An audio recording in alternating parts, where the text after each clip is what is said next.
Selamat pagi anak ibu. Baiklah anak ibu, hari ini kita akan mempelajari subtema 3. Jadi di subtema 3 ini itu bertemakan tentang bersatu kita teguh.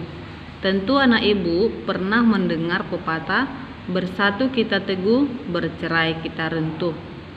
Jadi di subtema 3 ini mengajarkan kita tentang pentingnya arti persatuan.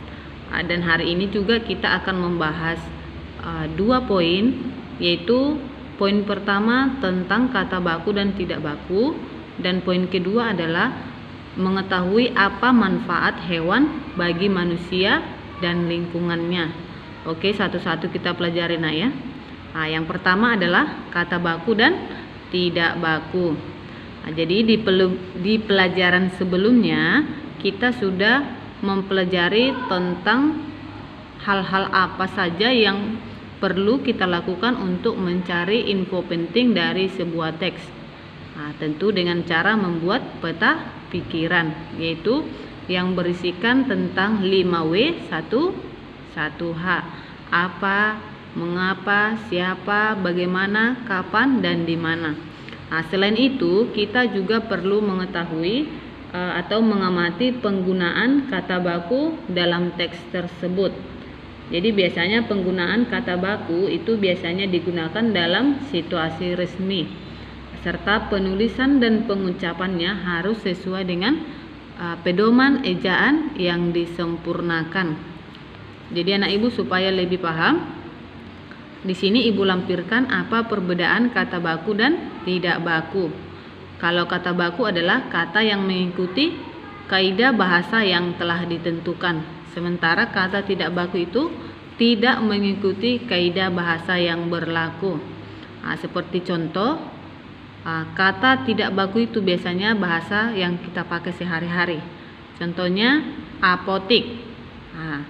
Bahasa bakunya itu adalah apotek. Jadi kalau anak ibu pikir-pikir tanpa kita sadari, kita bilang apotek itu adalah apotik. Berarti kita menggunakan kata tidak baku. Izin, kata bakunya izin. Nasihat, kata bakunya nasihat. Terus yang paling penting ini cabe. Cabe, biasanya anak ibu menyebutkan cabai itu adalah cabe. Jadi supaya anak ibu mampu membedakan kata baku dan tidak baku, kata yang benar dan tidak benar. Dan poin yang kedua,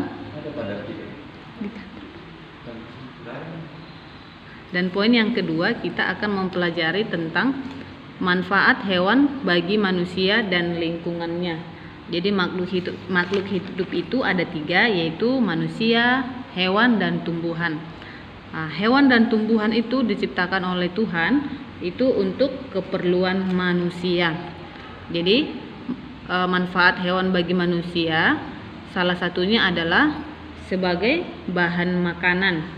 Jadi hewan digunakan manusia sebagai bahan makanan yang mengandung protein hewani. Hewan dimanfaatkan untuk diambil daging, susu, dan telurnya. Contohnya ayam. Ayam itu yang kita ambil adalah daging sama telurnya. Kalau sapi, yang kita ambil adalah susu dan dagingnya. Dan yang manfaat yang kedua adalah untuk membuat pakaian.